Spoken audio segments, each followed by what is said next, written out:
Hi, welcome back. My name is Erica Steeves, product stylist and commercial photographer. I am so excited to have you here today behind the scenes with me. I am on location in downtown Montreal. I'm at my client's condo and we are going to be shooting diffusers and oils today, and I'm really excited to be sharing these tips with you today. A couple of years ago I used to shoot with a client that had oils and diffusers on a monthly basis, and I essentially figured out all the hacks on how to capture the diffusers with the mist consistently all the time, and I'm going to share that with you today, so stay tuned and see all the tips and tricks. And if you wait to the end, I'm going to show you all the edited images from today. Anyway, what are we waiting for? Let's get started on today's video. Remember to like this video and subscribe to my channel. A new video will be launching every Tuesday where I take you behind the scenes, giving you product styling, tips and tricks, and so much more. With everything that's been happening over the last year, everybody is staying at home so much more, and you can really see people investing in their spaces. And with this company, with essential oils, like bringing in natural products that are not harmful to your body, I really think is a really highlight, and a lot of people can resonate with this. There's a lot of new businesses coming up that are oriented around this industry, and I think there's a really great opportunity for you to pitch to people in your own communities that are selling diffusers, and with these tips and tricks you could get some really great photos. I'm going to show you a little bit a layout of the space today, and I'm going to show you what I'm doing on set so that you can get inspired to take some photos for yourself too. Anyway, what are you waiting for? Let's get started on today's video.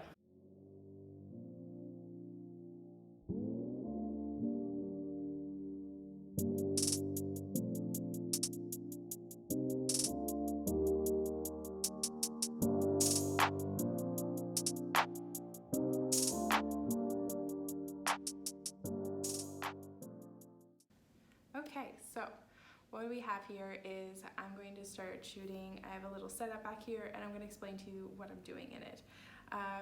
Ideally, to shoot diffusers, you want direct light, so having that, if you're in a window that has like morning sun, you want to be shooting in that time frame where the light is like pouring in and you're getting a lot of backlight.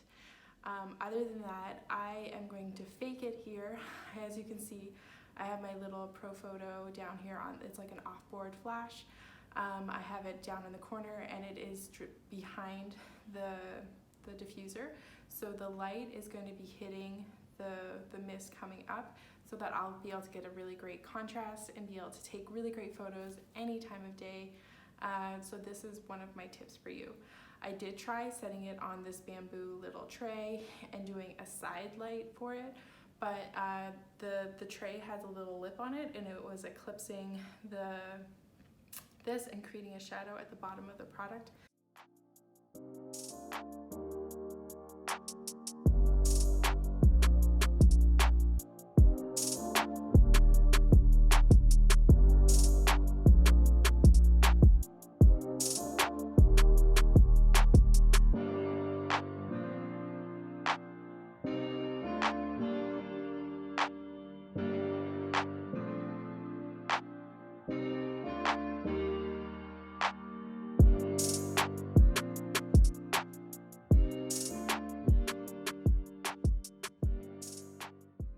Are you loving today's video? Remember to drop me a comment below if you have any questions about any of the things I'm doing today, or if you have any other questions of how to shoot diffusers.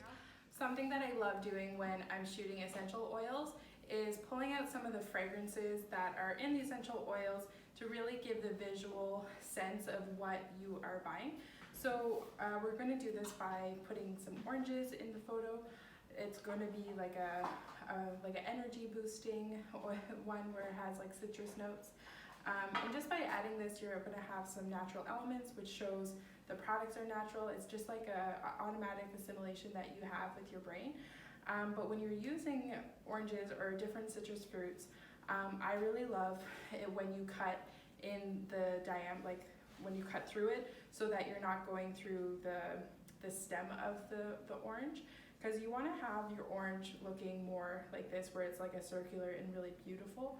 I find when you cut it long ways and you have the length of the stem going through your photo, it's not aesthetically as pleasing. So keep that in mind when you're shooting food photography. When you cut oranges, apples, or a different fruit like this, you want to make sure that you're cutting it so you see the rounds of the stem on the inside to have a really symmetrical, beautiful photo.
Hey guys, so we are shooting in the bathroom and there is no windows in here at all.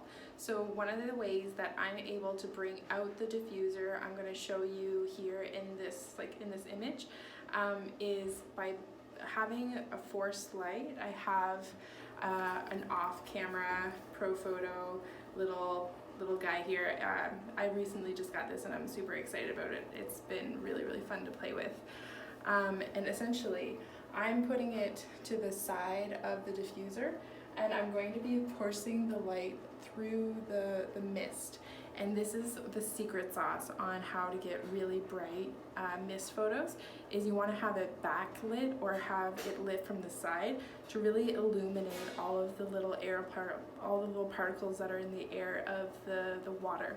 So for this, I think as long as you have natural light coming from behind it, you can position your diffuser from the light coming from behind or the side. If you have a studio light, you can do the same thing where you're positioning the light underneath the diffuser coming up or from the side coming up to really capture it. And your image, I'm going to show you an example of what it would be like before and then what it is like when you do this. Just here you'll be able to see them, but it really makes a huge difference, and it took a little while for me to figure this out when I was first shooting diffusers, and it will really help you, I'm sure. Another thing that is really helpful when you're shooting diffusers is to have something darker behind. And even if you have a white surface behind, you can create a gray gradient by putting the light in front of your backdrop to create a black shadow and directing it more towards the mist and the product. So having it in between.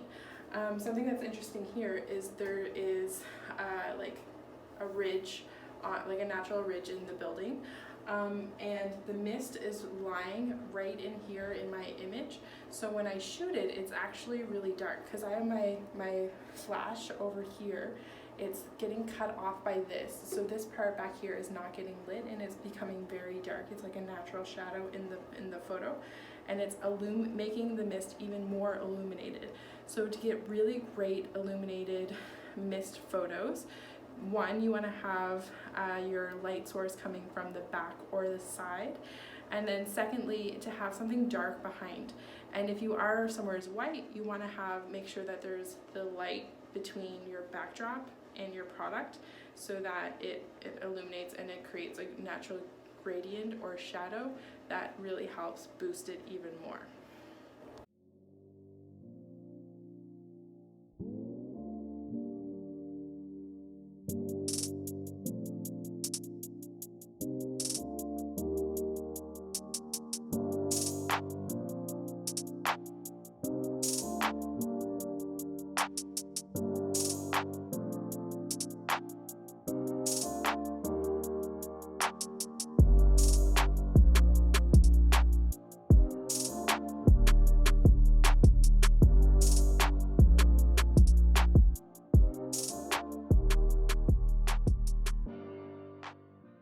Remember to like this video and subscribe to my channel. New videos will be dropping every Tuesday.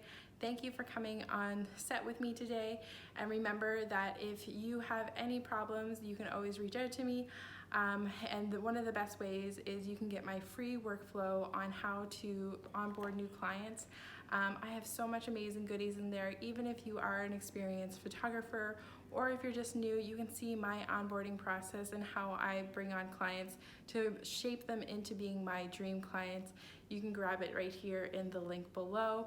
I give you my pricing structure and how I talk to my clients with a script, email templates, and so much more.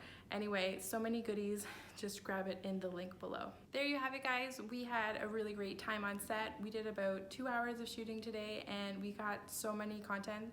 I think there was, well, I'll probably be delivering over 50 images from today.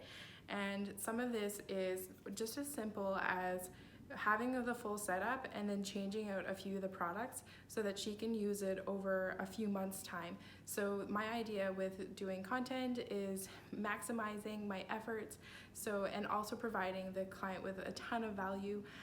And I do this by batching things and creating a whole bank of images that they could use today and having it evergreen. So making sure that the images that I'm providing, they could use them at any time of the year, and they'll be able to use it in 6 months' time from now, and it'll still make sense in their feed, and it will have the whole cohesive brand vibe that they are looking for. So I always create extra content by just switching out a few of the products. It's as simple as this. So we were able to capture so much. I hope the tips that I gave you today were really helpful in shooting and making sure that you're getting a lot of that backlight. If you do have to use the synthetic, I've used either like an LED light, or even just you could use a ring light, maybe, even, as long as that you're hiding kind of the light where it's coming from in general. But having the light being forced up behind the diffuser, you will be able to capture some really beautiful images. And if you are going to be doing natural light photography, I highly recommend doing it with direct light. So you want the light pouring into your window. So this is what we had today. I was really excited to be shooting with Quintessent. And until next time, keep shooting and having fun. Keep watching to see the final edited images.